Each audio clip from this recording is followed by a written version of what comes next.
ಶ್ರೀರಾಮ್ ಸೇನೆ ಸಂಘಟನೆಯಿಂದ ಪಹಲಗಾಮ್ ಅಂತ ಹೇಳ್ತಾರೆ ಅದಕ್ಕೆ.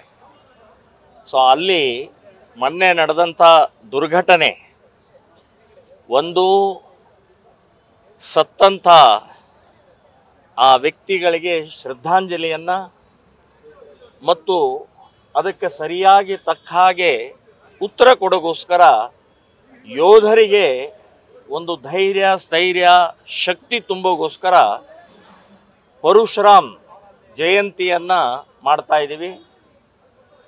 ಹೋಮವನ್ನು, ಯಜ್ಞವನ್ನು ಮಾಡಿ ಇಡೀ ಸಮಾಜಕ್ಕೂ ಕೂಡ ಧೈರ್ಯ ಬರಬೇಕು. ಇವತ್ತು ಹೊರಗಡೆ ಎಷ್ಟು ಶತ್ರುಗಳಿದಾರೋ ಅಷ್ಟೇ ಶತ್ರುಗಳು ಒಳಗಡೆನೂ ಇದ್ದಾರೆ. ಪಾಕಿಸ್ತಾನದ ಪರವಾಗಿದ್ದಾರೆ, ಪಾಕಿಸ್ತಾನದ ಘೋಷಣೆಗಳನ್ನು ಹಾಕುವಂಥವ್ರು ಇದ್ದಾರೆ. ಸೊ ಅಂಥ ಶತ್ರುಗಳ ನಾಶವೂ ಆಗಬೇಕು.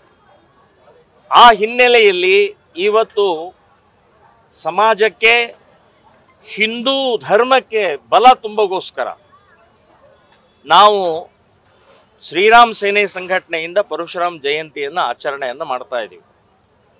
78 ವರ್ಷ ಸ್ವಾತಂತ್ರ್ಯ ಬಂದರೂ ಕೂಡ ಇನ್ನೂವರೆಗೆ ಹಿಂದೂಗಳಿಗೆ ಸುರಕ್ಷತೆ ಇಲ್ಲ. ಹಿಂದೂಗಳನ್ನು ಅಪಮಾನ, ಅವಮಾನ, ಅಪಪ್ರಚಾರವನ್ನು ಮಾಡ್ತಾ ಇದ್ದಾರೆ.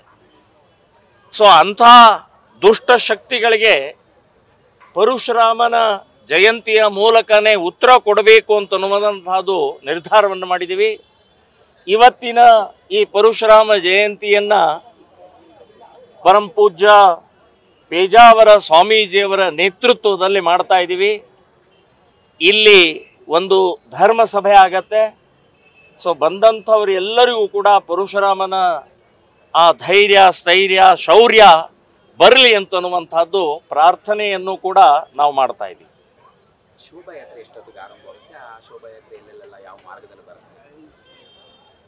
ಶೋಭಾಯಾತ್ರೆ ನಾವು ಈ ಪಹಲ್ಗಾಂವ್ ಘಟನೆ ನಂತರ ಈ ರೀತಿಯ ವೈಭವೀಕರಣ ಬೇಡ, ಹಾಗಾಗಿ ಇಲ್ಲೇ ಹಿಂಭಾಗದಲ್ಲೇ ಇರುವಂಥ ರಾಮ ಮಂದಿರದ ಮೂಲಕ ಇಲ್ಲಿ ಸಭೆ ನಡೀತಾ ಇರುವಂಥ ಸ್ಥಳಕ್ಕೆ ಅಷ್ಟೇ ನಾವು ಆ ಪೂಜ್ಯ ಸ್ವಾಮೀಜಿಯವರನ್ನು ಮತ್ತು ಪರಶುರಾಮನ 10 ಅಡಿ ಎತ್ತರದಲ್ಲಿರುವಂಥ ಮೂರ್ತಿಯನ್ನು ಮತ್ತು ಸುಮಾರು ಒಂದು 15 ಅಡಿಯ ಎತ್ತರದ ಕೊಡಲಿಯನ್ನು ನಾವು ಮೆರವಣಿಗೆ ಮೂಲಕ ಇಲ್ಲಿ ತರ್ತಾ ಇದ್ದೀವಿ. ಇದ್ರ ಜೊತೆಗೆ ಸರ್, ಒಂದ್ ಕಡೆ ಇಡೀ ದೇಶ ಪ್ರತ್ಯುತ್ತರಕ್ಕಾಗಿ ಕಾಯ್ತಾ ಇದೆ. ಬಟ್ ಆದ್ರೆ ಕೆಲವೊಂದಷ್ಟು ರಾಜಕೀಯ ನಾಯಕರುಗಳು ರಾಜ್ಯದ ಒಳಗೆ, ದೇಶದ ಒಳಗೆ ಕೊಡ್ತಾ ಇರುವಂತ ಹೇಳಿಕೆಗಳು ನಿಜಕ್ಕೂ ನಮ್ಮ ಒಳಗಿರುವಂತವರನ್ನ ಕುಗ್ಸುವಂತ ಕೆಲಸ, ಜೊತೆಗೆ ಆತ್ಮಸ್ಥೈರ್ಯವನ್ನ ತುಂಬಬೇಕಿದ್ದಂತವ್ರೆ ಈ ರೀತಿ ಮಾತಾಡುವಂಥದ್ದು ಎಷ್ಟು ಮಟ್ಟಿಗೆ ಸರ್ ಅನ್ಸುತ್ತೆ? ಯಾಕಂದ್ರೆ ನಿನ್ನೆ ತಿಮ್ಮಪ್ಪರು ಅವರು ಮಾತಾಡ್ತಾ ಹೇಳ್ತಾರೆ, ಹಿಂದೂ ಅಂತ ನೋಡಿ ಅವರು ಶೂಟ್ ಮಾಡಿರುವಂತದ್ದೇ ಸುಳ್ಳು, ಇದನ್ನ ಸುಮ್ಮನೆ ಬಿಜೆಪಿಯವರು ಅಥವಾ ಬೇರೆ ಬೇರೆಯವರು ಎಲ್ಲ ಇದನ್ನ ಸುಳ್ಳು ಹೇಳ್ತಾ ಇರುವಂತದ್ದು ಅಂತ. ಹಾಗಾದ್ರೆ ಯಾಕೆ ಈ ರೀತಿ ಹೇಳಿಕೆಗಳು ಅಂತ ನೋಡಿದಂತ ಸುಳ್ಳ ಅಂತ ನೋಡಿ, ಕಾಂಗ್ರೆಸ್ನವರು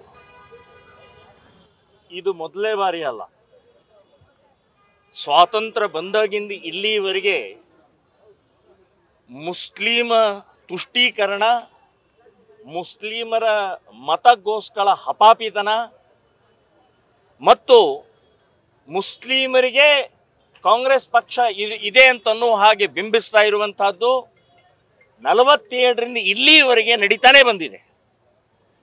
ಈ ನೀತಿಗೆಟ್ಟ, ನಾಚಿಕೆಗೆಟ್ಟ, ಹೃದಯ ಇಲ್ಲದಂಥ ಕಾಂಗ್ರೆಸ್ಸಿನ ನಾಯಕರಿಗೆ ನಾನು ಹೇಳ್ತಾ ಇದ್ದೀನಿ, ನಿಮಗೆ ಆ ಸತ್ತಂಥ ಇವತ್ತು ಆ ಮನೆಗಳ ಸಂಬಂಧಪಟ್ಟಾಗ ಏನಾದರೂ ನೋವು ನಿಮಗೆ ಗೊತ್ತಿದೆಯಾ? ಕಣ್ಣೀರು ಸುರಿಸ್ತಾ ಇದ್ದಾರೆ ಅವರು. ಇನ್ನು ನೇರವಾಗಿ ಹೇಳಿದ್ದಾರೆ ಅವರು, ಹಿಂದೂ ಹಿಂದೂ ಅಂತನ್ನುವಂಥದ್ದು ಹೇಳಿದ್ದಾರೆ. ಸೊ ಹಾಗಾಗಿ ಇಲ್ಲಿ ಯಾರನ್ನು ಬಚಾವ್ ಮಾಡ್ತಾ ಇದ್ದೀರಿ? ಯಾರಿಗೋಸ್ಕರ ನಿಮ್ಮ ಹೇಳಿಕೆ? ಮುಸ್ಲಿಮರಿಗೋಸ್ಕರನಾ? ದೇಶದ ಸುರಕ್ಷತೆಯ ಬಗ್ಗೆ ನಿಮಗೆ ಕಾಳಜಿ ಇಲ್ವಾ? ಸೊ ನೀವು ಅದಕ್ಕೇನೆ ಗಾಂಧೀಜಿಯವರು ಕಾಂಗ್ರೆಸ್ ಅನ್ನ ವಿಸರ್ಜನೆ ಮಾಡಿ ಅಂತ ಹೇಳಿದ್ರು. ಈ ರೀತಿಯ ಕಾಂಗ್ರೆಸ್ ಅನ್ನ ದುರುಪಯೋಗ ತಗೊಳ್ತೀರಿ ನೀವು, ದೇಶದ್ರೋಹಿ ಕೆಲಸ ಮಾಡ್ತೀರಿ ನೀವು, ಮುಸ್ಲಿಮರ ತುಷ್ಟೀಕರಣ ಮಾಡ್ತೀರಿ ಅಂತೇಳಿ ಗಾಂಧೀಜಿಯವರಿಗೆ ಅವತ್ತೇ ಗೊತ್ತಿತ್ತು. ಹಾಗಾಗಿ ಗಾಂಧೀಜಿಯವರು ವಿಸರ್ಜನೆ ಮಾಡಿ ಅಂತನ್ನುವಂಥದ್ದು ಬಹಳ ಸ್ಪಷ್ಟವಾಗಿ ಹೇಳಿದ್ರು. ನೀವು ಇವತ್ತು ಅದನ್ನ ಎಷ್ಟು ದುರುಪಯೋಗ ತೋಳ್ತಾ ಇದ್ದೀರಿ ಅಂತನ್ನುವಂತ ಸ್ಪಷ್ಟವಾಗಿ ಗೊತ್ತಾಗುತ್ತೆ. ಸಿದ್ಧ ಆಯ್ತು ಅಂತನ್ನುವಂಥದ್ದು ಹೇಳ್ತೇನೆ ಈ ಸಂದರ್ಭದಲ್ಲಿ. ನ್ಯೂಸ್ ಫಸ್ಟ್ ನಿರ್ಭೀತಿಯಿಂದ ನಿಮ್ಮ ಪರವಾಗಿ.